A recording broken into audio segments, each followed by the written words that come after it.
छत्तीसगढ़ के जंगलों में एक ऐसा नाम था जिसे सिर्फ सुनने भर से जवानों की रफ्तार थम जाती थी।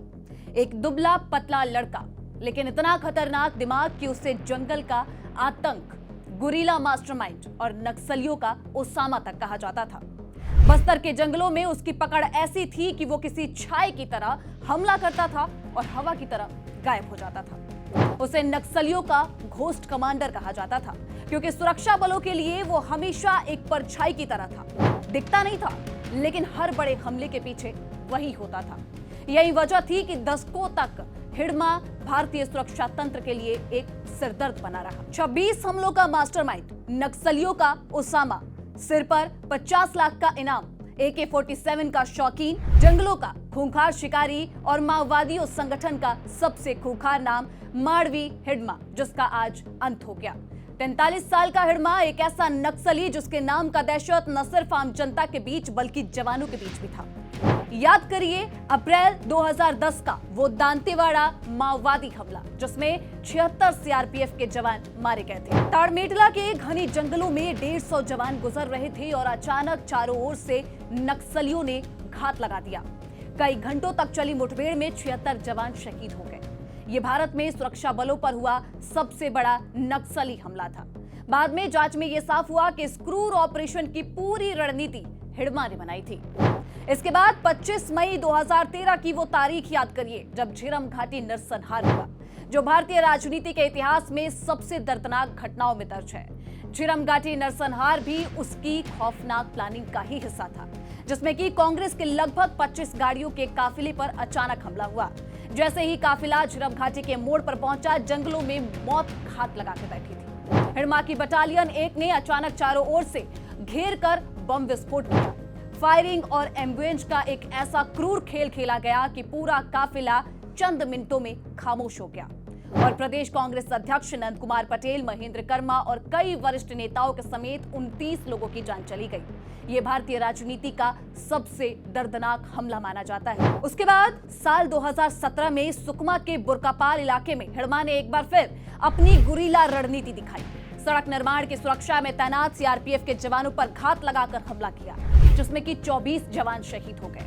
पहले जंगल में गहरे फैल जाना, जवानों को खुली तरीके से खींचना और अचानक चारों ओर से बारूदी हमला, 360 डिग्री से फायरिंग और फिर मिनटों में गायब।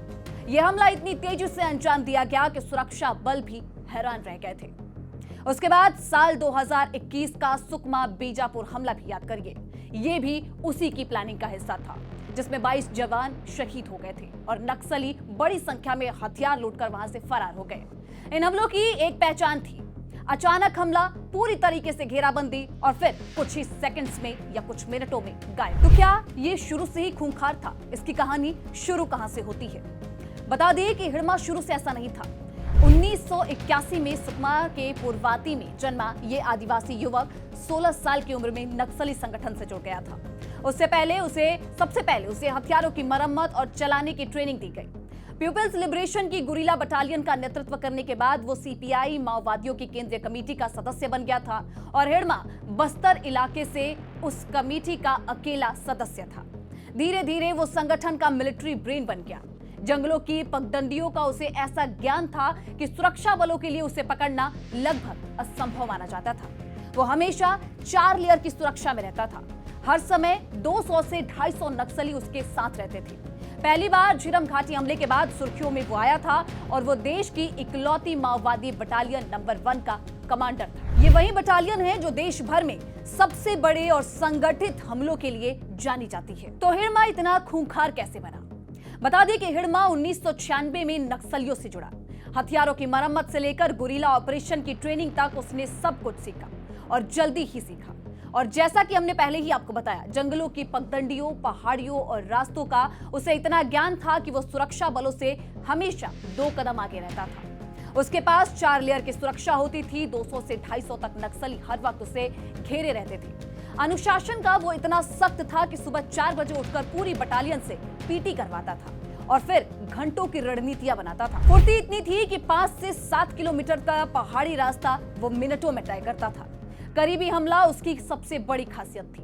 कभी दूर से वो हमला नहीं करता था, सीआरपीएफ, डीआरजी, एसटीएफ सभी की गतिविधियों पर लगातार नजर रखता था। सुरक्षा बल उसे घोस्ट कमांडर भी कहते थे क्योंकि वो न दिखता था न पकड़ा जाता था। हिडमा एक नक्सली कमांडर ही नहीं था बल्कि वो बस्तर के इतिहास में सबसे खतरनाक गुरीला मास्टरमाइंड रहा है। झरम घाटी का हमला उसकी सबसे क्रूर पहचान है, जिसने देश की राजनीति, सुरक्षा तंत्र और नक्सल मोर्चे की रणनीति तीनों को बदल के रख दिया था। दशकों की आतंक से भरे सफर का आखिरी पड़ाव आखिरकार छत्तीसगढ़ आंध्र प्रदेश सीमा के जंगलों में सुरक्षा बलों ने खत्म कर दिया। उसकी पत्नी राजे भी उसी मुठभेड़ में मारी गई। आज उसका एनकाउंटर हुआ। ये सिर्फ एक नक्सली कमांडर का अंत नहीं था, ये वो था जिसने बस्तर को 2 दशकों तक डर, खून और मौत के साए में रखा। हिडमा अब नहीं है, लेकिन उसके हमलों की दहशत और उन दिनों की यादें शायद एक खौफनाक रात की तरह, एक काली रात की तरह बस्तर के जंगलों में हमेशा गूंजती रहेगी।